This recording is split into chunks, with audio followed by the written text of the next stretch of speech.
দেশের গণতন্ত্রিকামী জনগণকে বিএনপির ৪৬তম প্রতিষ্ঠাবার্ষিকীর শুভেচ্ছা জানিয়ে নেতাকর্মীদের উদ্দেশ্যে দলটির ভারপ্রাপ্ত চেয়ারম্যান তারেক রহমান বলেছেন, আপনাদের প্রতি আমার স্পষ্ট বার্তা, শক্তি কিংবা ভয় দেখিয়ে নয়, ন্যায় এবং উদারতা দিয়ে মানুষের মন জয় করুন, জনগণের ভালোবাসা অর্জন করুন। প্রতিষ্ঠার পর থেকে আজ পর্যন্ত রাষ্ট্র পরিচালনা কিংবা বিরোধী রাজনৈতিক দল হিসেবে দেশে গণতন্ত্র এবং মানুষের অধিকার প্রতিষ্ঠার প্রতি আন্দোলনে সংগ্রামে বিএনপি দেশ এবং জনগণের স্বার্থ সমুন্নত রেখেছে।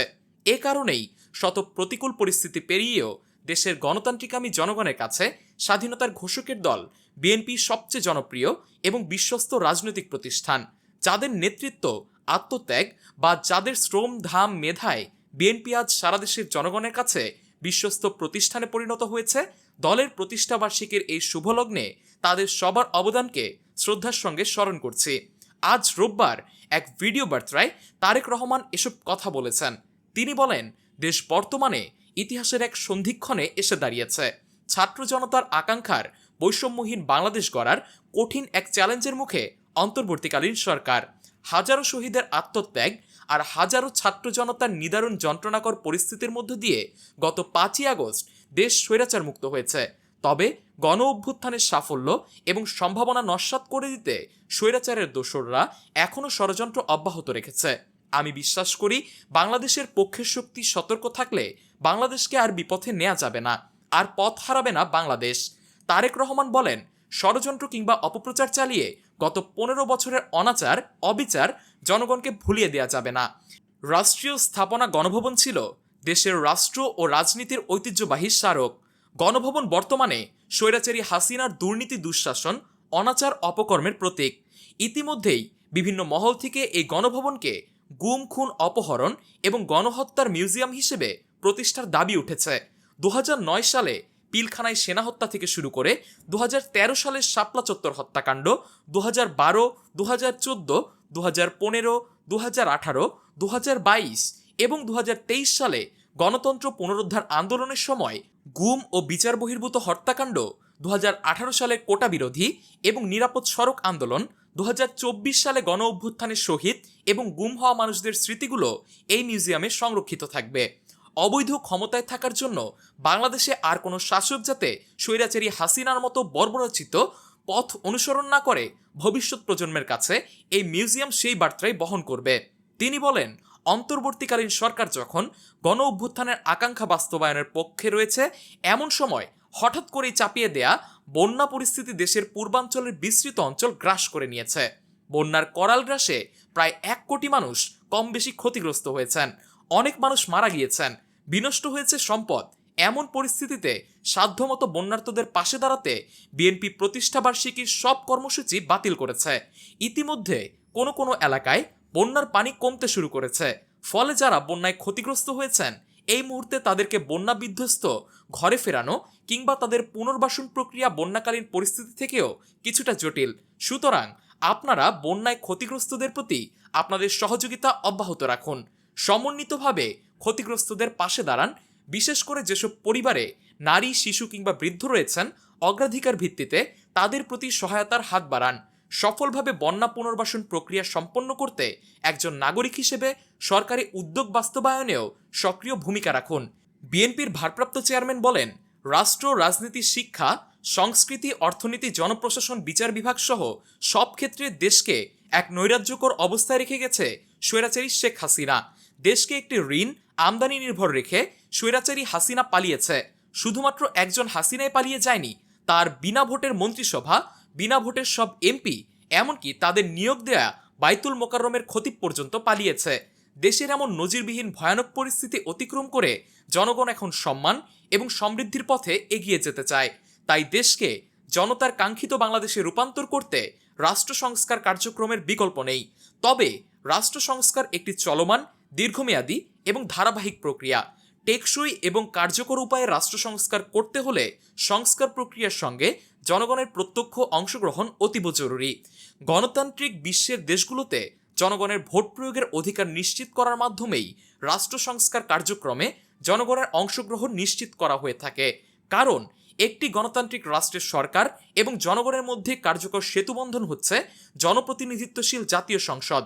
তিনি বলেন, জনগণের লুণ্ঠিত ভোটের অধিকারকে পুনঃপ্রতিষ্ঠা করে একটি জনপ্রতিনিধিত্বশীল সরকার প্রতিষ্ঠার লক্ষ্যে রাষ্ট্র সংস্কারের প্রথম পদক্ষেপ হিসেবে অগ্রাধিকার ভিত্তিতে নির্বাচন কমিশন, আইন শৃঙ্খলা বাহিনী, জনপ্রশাসন, দুদক সহ সাংবিধানিক প্রতিষ্ঠানগুলোর সংস্কার কিংবা পুনর্গঠন অতীব জরুরি। সেই লক্ষ্য অর্জনে অন্তর্বর্তীকালীন সরকার তাদের পরিকল্পনা অনুযায়ী রাষ্ট্র সংস্কার কার্যক্রম এগিয়ে নিচ্ছে বলে আমরা মনে করি। সুতরাং জনগণের প্রত্যক্ষ ভোটে একটি জনপ্রতিনিধিত্বশীল রাষ্ট্র এবং সরকার গঠনের লক্ষ্যে দেশকে নির্বাচনী রোডম্যাপে তোলার জন্য প্রয়োজনীয় রাষ্ট্র সংস্কারের জন্য জনগণ অন্তর্বর্তীকালীন সরকারকে সব রকমের সহায়তা করতে প্রস্তুত। তারেক রহমান আরও বলেন, আমি মনে করি আমাদের দল বিএনপি মনে করে রাষ্ট্র সংস্কারকে কার্যকর করতে হলে দেশের রাজনৈতিক দলগুলোর দৃষ্টিভঙ্গি এবং কার্যক্রমের স্বচ্ছতা নিশ্চিত করার বিষয়টি উপেক্ষা করার আর কোনো সুযোগ নেই। সে লক্ষ্যে 2023 সালের জুলাই মাসে রাজনৈতিক দল হিসেবে বিএনপি রাষ্ট্র সংস্কারের পাশাপাশি দলীয় রাজনৈতিক সংস্কার কর্মসূচি ঘোষণা করেছে।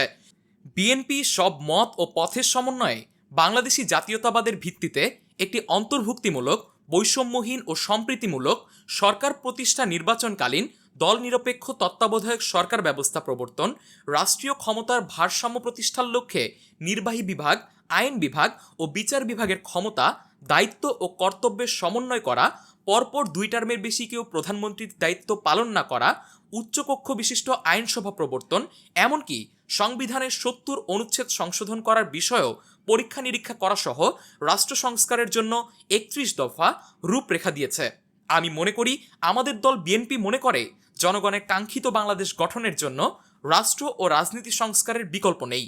দীর্ঘমেয়াদী রাষ্ট্র সংস্কার কার্যক্রমগুলো জনগণের প্রত্যক্ষ ভোটে নির্বাচিত সরকারের মাধ্যমে হলে সেটি বেশি কার্যকর বলেও জনগণ বিশ্বাস করে। গণতান্ত্রিক বিশ্বেও এটি স্বীকৃত। তিনি বলেন, আমাদের আর পেছনে তাকানোর সুযোগ নেই। পলাতক স্বৈরাচার জাতীয় জীবনের 15টি বছর কেড়ে নিয়েছে। সেই দুঃস্বপ্নকে দূরে ঠেলে দিয়ে দেশের জনগণের সামনে একটি বৈষম্যহীন, নিরাপদ, মানবিক বাংলাদেশ গড়াই বিএনপির আগামী দিনের লক্ষ্য।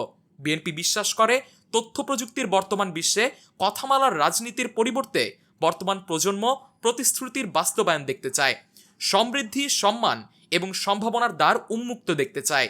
এজন্য রাষ্ট্র ও রাজনীতির কাঠামোগত পরিবর্তনের পাশাপাশি ভবিষ্যৎ প্রজন্ম এবং কর্মক্ষম জনশক্তির সামনে সম্ভাবনার সব দরজা উন্মুক্ত করে দিতে হবে। নৈতিক মূল্যবোধ এবং কর্মমুখী শিক্ষানীতির পাশাপাশি দেশে বিদেশে কর্মসংস্থানের নতুন ক্ষেত্র তৈরি করতে হবে। বৈদেশিক কর্মসংস্থান নিশ্চিত করতে প্রয়োজনে অগ্রাধিকার ভিত্তিতে রাষ্ট্রীয় উদ্যোগে দক্ষ শ্রমশক্তি তৈরি করতে হবে। দলের নেতাকর্মীদের উদ্দেশ্যে তারেক রহমান বলেন, আপনারাই বিএনপির প্রাণ। শত নির্যাতন, নিপীড়ন, হামলা, মামলা, হয়রানির শিকার হয়েও আপনারা জাতীয়তাবাদের আদর্শ থেকে বিচ্যুত হননি। আমি জানি অতীতে বছরের পর বছর ধরে আপনাদের অনেকেই মাফিয়া সরকার এবং তাদের দোসরদের দ্বারা নির্যাতন, নিপীড়নের শিকার হয়েছেন। তবে বর্তমান পরিবর্তিত পরিস্থিতিতে আপনাদের প্রতি আমার একটি বিশেষ অনুরোধ, অতীতে নির্যাতনের শিকার হওয়ার কারণে আপনারা কেউ প্রতিশোধ পরায়ণ হবেন না, কেউ নিজের হাতে আইন তুলে নেবেন না, বরং অন্যায় অবিচারের শিকার হলে আইনগত পদক্ষেপ নিন। তবে খেয়াল রাখবেন কেউ যেন হয়রানিমূলক মামলা, হামলার শিকার না হন। তিনি বলেন, বিএনপির 46তম প্রতিষ্ঠাবার্ষিকীর এই শুভলগ্নে আমি বলতে চাই, স্বাধীনতার ঘোষকের প্রতিষ্ঠিত দল বিএনপিকে mother of democracy Begum Khaleda Zia দেশের 87,000 গ্রামের প্রতিটি ঘরে ঘরে পৌঁছে দিয়েছেন। সেই দলের পতাকা এখন আমার আপনার হাতে। এই পতাকা এখন শুধু বিএনপির দলীয় পতাকাই নয়, এই পতাকা এখন দেশ এবং জনগণের স্বাধীনতা ও অধিকার রক্ষার প্রতীকে পরিণত হয়েছে। সুতরাং যারা এই পতাকার মর্যাদা সমুন্নত রাখতে চান তারা কোনো প্রকার অনৈতিক কিংবা অনাধিকার চর্চায় লিপ্ত হবেন না। বাংলাদেশের জাতীয়তাবাদী শক্তির সব স্তরের প্রতি নেতাকর্মী, সমর্থক, শুভাকাঙ্ক্ষীকে মনে রাখতে হবে, জনগণ বিএনপিকে বিশ্বাস করে, বিএনপি জনগণকে বিশ্বাস করে, কারণ জনগণই বিএনপির সকল রাজনৈতিক ক্ষমতার উৎস।